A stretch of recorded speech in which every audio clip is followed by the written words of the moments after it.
Buonasera e ben ritrovati con l'informazione flash di New Sicilia. I principali titoli del pomeriggio. È stato recuperato il corpo del catanese Carmelo Corso, morto nell'esplosione avvenuta ieri nel deposito Eni di Calenzano, vicino Firenze. Corso, che viveva in Toscana da oltre 30 anni, dove faceva l'autotrasportatore, pare fosse entrato nello stabilimento 4 minuti prima dell'esplosione. Si è presentato alla città il nuovo prefetto di Agrigento Salvatore Caccamo attraverso una conferenza stampa in cui ha parlato delle priorità in vista dell'inizio di Agrigento, capitale della cultura.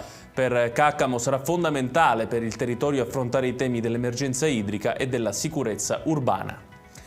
Il concorso bandito per i forestali, che aveva fatto scattare l'inchiesta della Procura della Corte dei Conti ed era poi stato sospeso dal governo regionale, per i giudici del TAR di Palermo risulta essere legittimo. I 46 vincitori, tra cui il figlio dell'ex dirigente Giovanni Salerno, potranno dunque essere assunti.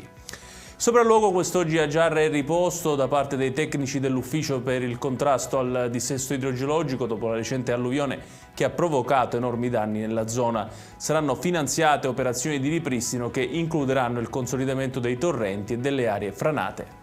Chiudiamo con il meteo. Un campo di alte pressioni dominerà la scena meteorologica in Sicilia nella giornata di domani. Tempo stabile con cieli sereni o poco nuvolosi su tutta la regione. Temperature che saranno in linea con i giorni precedenti.